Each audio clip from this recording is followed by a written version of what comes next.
Thank you for joining us today for the Positive Impact Reality Podcast. My name is Brian Hadley, and my co-host is Darrell John. What up, Darrell? Oh, it's another wonderful day. We've had a little bit of a rainy weekend over here on this side of the country. How's the weather over there? Oh, it's beautiful, man. The sun's out. Beautiful spring day. I'm enjoying it. It's going to be a beautiful Cool. day today. What's our topic going to be like today? Well, you and I were discussing Neville Goddard's lecture on Job, out of the Bible, the book of Job. Yeah, That's deep. fascinating book, isn't it? Yeah, it is very good. It's you could translate that book in a few ways. And then all the answers might be right. Yeah, that's true. I like what Neville said about the book of Job, and for our listeners out there, if you want to listen to his lecture, Brian Scott on his podcast, which is called Reality Revolution Podcast. He does a great job narrating that lecture, and Neville's lecture goes into the discussion of Book of Job, and he talks about why Job went through all he did and why God put him through that. And so, Darrell, would you like to expound on some of the main points of that lecture? Well, I think the biggest point in the lecture is like no matter how good you are, the world could come tumbling down on you at any time. It's true. And the other point that I believe is that when it does, it comes pouring. However, if you stay resilient and firm in what you believe, and that I believe that things can always turn around, no matter whenever the roller coaster hits you. You can recover, so to speak. I mean, we can't say that Job necessarily recovered everything, but he did it in such a way that of all of his losses, I mean, he got his wealth back plus, right? But it wasn't just about wealth, but I think it's just about being true to yourself. And also the other key point too is that there has to be an element of forgiveness, and an element of the letting go. Because I think, because the thing I really, because I've read Job, I've listened to Job like hundreds of times, and I think to myself, it's a tragic event and super, super traumatic. Right. And because, I mean, here's a guy who was super wealthy. All of his kids had their own houses. He had families. Beautiful kids. And with that, I think he said they were beautiful children, like the most beautiful women, and there was 7 boys and 3 girls, something like that. And it's crazy to think that out of nowhere, boom, boom, boom, that they died. And then he went through this course of mourning. But I need to back up a little bit, because here's the interesting part of the story for those who are spiritual, because this isn't a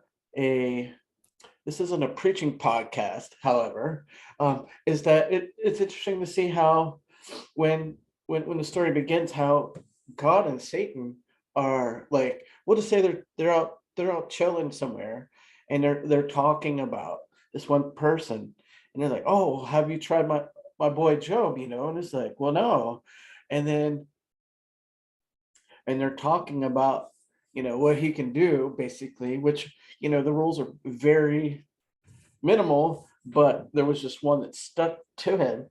And then And then you get Satan just a little bit in the beginning, and then he's like gone. Like, so it's interesting, what happened, because it's like God, God and Satan were kind of using Job as like a chess piece, um, and he got really knocked for a loop. And in that harsh reality going forward into all the things that he lost, um, his family, his wealth, and everything, and then he shaves his head, and he's got these boils all over him. You're just like, this guy has just got it bad, and he does, because it's suffering. Um, Especially if anybody's had acne, or Yeah. to any extent, it's irritating. So I couldn't imagine having my body covered in them, because just having a couple to me is like, I don't want to say a tragedy, but I hate it. Yeah. I couldn't imagine. He probably had him from the sole of his foot to all the way to the top of his crown of his head. Yeah, and it's Is the just way like, to explain. and then yeah, and then like his buddies all come to see him. They're like, "Oh my God, what the hell happened to him?" They're like, so they try to mourn with him, and then you get everybody has something to say about it, and then Yeah. the young guy speaks up, but they're all not right. They're Yeah. wrong, even Yeah. even though what they say sounds incredibly intelligent, which it Right. was, but at the same time, it's like, you know, Job's like, I'm not done anything wrong. I've Right. accepted all these people. I've never turned anybody away. Yeah. What is the reason for all That's the suffering? that's the You main know? thing. Yeah. Can I interrupt you for Yeah. a sec? Yes, please. Yeah, I think you got it right there. That's the main thing is Job was looking for an answer to why he was suffering in life. Right. And the way Neville explains it, that we are all like Job. We are going to suffer in this world. Absolutely. Yeah. And sometimes we question God, why is this happening to me? Why did I lose my family, or I lost my job, or why I'm in the shape I am, and um Right. why do I have to suffer in this pain body? As Eckhart Tolle calls it, the pain body. We all have a suffering we have to go through in this Right. world while we're alive, in this awareness. But yeah, you Yeah. hit it right on the nail. He was waiting for an answer from God. And like you said, he had those three comforters, his friends, to try to console him, but they were trying to tell him that he must have done something as a child, or it could have been in a past life. He done something wrong against God, but that wasn't true. And Job No. stuck to his guns on that, didn't he? Right. Oh no, he did. And see, that's funny. You know, you thinking about, if you took it on a biblical note, like, I don't even believe that if you did something as a child, that God would hold it against you, because ultimately it's the element of forgiveness and love that, um, with God, even though in the Old Testament, God seemed like a raging war monger of some sort. um, but ultimately it was a test of his faith. It was a test of his patience, which he was obviously very impatient. I don't, and I say to that, I totally understand, because he just wants an answer when it comes to Right. it comes to his situation. Of course, Yeah. it's not up to us to, what's the word? To, Question. Yeah. Question God. well, we can question God, but Yeah. we can't make the answer come right away, because Right. sometimes We can't there's, make his answer. right, exactly. And sometimes there's time involved to get that answer, because something else is still happening that we don't even know about. Um, which is so interesting about the universe. We can be screwing up our lives, and then all of a sudden there's a change, right? Right. Um, Everything changed. so yeah. Yeah. But I've been, I just I couldn't imagine what that's like to have to go through all that stuff. Right. Um, but I think we go through stuff, and we could probably rate our story to Job's story in the Yeah. sense of, but the only difference that I say about, like, for someone like me, like I've screwed up and done a bunch of bad stuff. Yeah. So I could say, well, I could see why God hates me. And I'm Yeah. not saying God hates me, but No. I could say that, Yeah. thinking about that story in a comparison, because I've done so much stupid things in my life that I should have never done. Yeah. Um, So it's about, people think, especially like myself, when I have these sufferings in life, I'm thinking, well, I must have done something bad in my life. And that's not divine. It's not about divine retribution or judgment right. from God.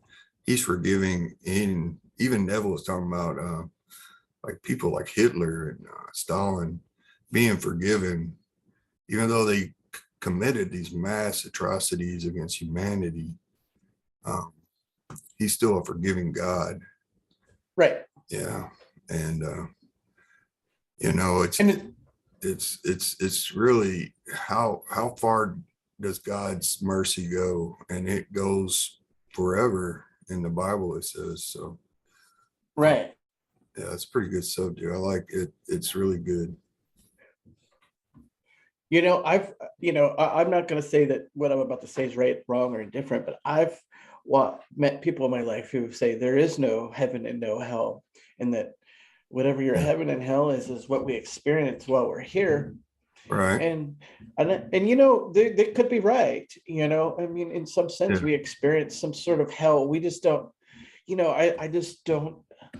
To me, um, I say, I don't know what it means to burn in hell, because, Right. that could be a philosophical term, not a physical term. Right.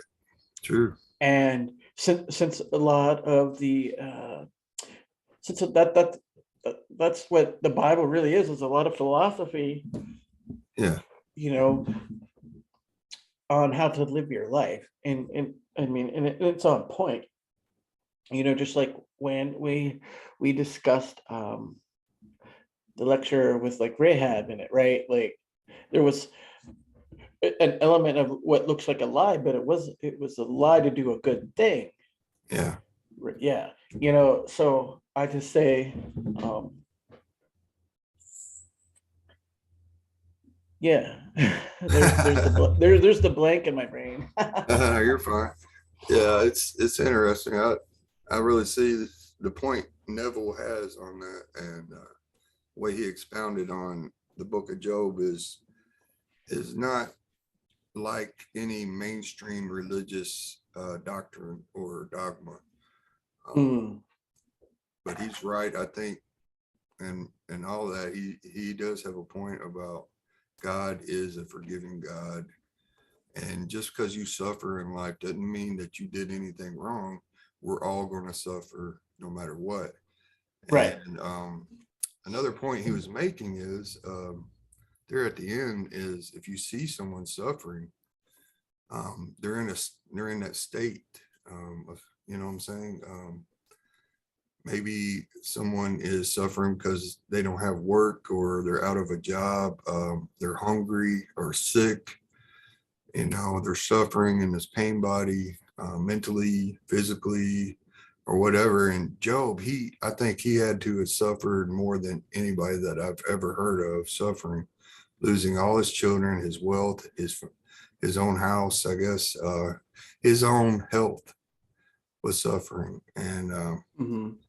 God, like you said in the beginning, God and Satan were talking, and Satan could do whatever he wanted to Job, and Right. take his life. I think that's the one thing God said you can do anything to him, but don't take his life. And he sure did. He worked a number on poor Job there. Yeah. No. He. Uh, Yeah, I couldn't you're imagine. Yeah, you're absolutely right. I mean, my word would be like, he put him through the ringer. yeah, he did. He put him through the ringer, and Yeah. But Job held fast to his faith, and through it all, even though he wanted that answer, um, there at the end, it said that God finally did answer him, Right. and, and told him, pretty much what we've been talking about. He's not a God of divine retribution. It wasn't nothing he did. He didn't do anything wrong. It's just, this is to glorify the Father in this story, and about his loving kindness and mercy and forgiveness, because God is a forgiving God, not one of divine retribution. Right. Yeah, I love that. That's good. So Yeah, we should no, never feel guilty at church or any religious establishment. If you feel like, they're preaching something that makes you feel guilty, that you're a sinner. Yeah, we're all sinners, even the one preaching from the pulpit. But sometimes things happen in our life. It's not because God is punishing us. It's because we just have to suffer through this test of this life. And it's a great story. I love it. Thank you for introducing me to this. Yeah. Yeah. I still listen to it. Yeah. I've been just listening to it audio, and then I'll go back to listen to this a couple times a week, because I feel like there's more meat in it than with doing the combination of listening to this lecture and also listening to the Bible version of it. Mm-hmm. There's something there that picks my curiosity, and I just perhaps we'll touch on it again sometime, but I know for me, there's something even deeper in it, or I'm just overthinking it. But I'm intrigued by this because I know that over the years that there's a lot of people have a lot to say about this story, and they're not sure. Someone thinks they're right. Maybe I'm wrong. Maybe they're right. Right. But I think there's a lot of context to this one book that just should open up people's eyes. And you can even take it out of a biblical context and just say it's just no matter what happens in your life, right? You can suffer, Right. and it doesn't, like the Bible says, or excuse me, like the book says, it isn't a matter of whether you've done something right or wrong. It's just there's an opportunity in everything that happens in your life, even if it feels terrible. Yeah. I think that's the other thing, is that so learning, even for people who are business owners and are entrepreneurs and such, there's a certain suffering that's involved too. You can't just wake up and be instant success, right? It takes pain and suffering, long hours sometimes. Sure. And it's hard at first to get established. And yeah, and sometimes it might not even be the right business for you. Right. We just don't know. So the other thing is not to be too hard on yourself, though. I know that's the hardest part for most of us. So this life is just a learning experience. Whatever we go through, there's a learning opportunity in it. Even the suffering of Job learned something from that, even though it was the hardest lesson I think anyone would have to endure. But God don't, it says that he wouldn't put anything on us that we couldn't handle. That's right. And it was a severe test for Job, and a severe test that brought about a learning of of ourselves, and we all suffer, and it's good to forgive one another. I think that's a good part of it, is forgiveness of others. He forgave his friends for trying to they were trying to comfort him, in a good way. They were doing a good deed, but they went around it in the wrong way, because they thought maybe he had sinned somewhere in his life, and they believed in divine retribution. And maybe it was because of the traditions they were taught as Israelites or whatever he was an Edomite, I guess. Yeah, an Edomite. But there's the lesson in it that we don't suffer because it's divine retribution. It's just part of this life. I've lost my family. My mom and dad's gone. I lost my son when he was 13 months old. I question God on and it's hard, man. Yeah, it sure is. Even like losing a friend or anything, with a young age or any age really, if you had a good friend, it's hard to. It's hard to be a good friend. It's a hard pill to swallow. Yeah. But that's the way we should be. We should be the good Samaritan. And I actually wrote a blog on this. One of my Napoleon Hill blogs I was doing, and is what is a neighbor? That's the question. Who is the neighbor? And it's actually the person. Who do you be a neighbor to? And it's actually the person that's down and in the road, man. That's suffering. Yeah. And you want to help them and pick them up, get them on their feet, and get them back, out of that state, like Neville said, get them out of the state they're in. And you can do that by imagination. Actually, Neville says, by imagining them in a better state. If they're unemployed, then imagine them being gainfully employed, or if they're sick, imagine them being healthy, perfect health. And such a good lesson, man. I love that. Yep, absolutely. Yeah. Well, Brian, I feel like today I'm pretty well covered on the topic. How about you? Yeah, man. That sounds great. I love it. Awesome. All right. Well, we will check back with you later, Darrell. But anyways, this has been a great day. Hope everybody who's listening enjoyed Neville Goddard's his interpretation of the Book of Job, and I encourage anybody who wants to listen to it. It's on Brian Scott's podcast, Reality Revolution podcast, as he narrates Neville Goddard's interpretation of the Book of Job. Thank you for being here. I'm grateful to have you on the show, Darrell, and you're a great co-host, man. We've learned a lot from each other. Amen. Yeah, but hey, man, we'll catch you next time.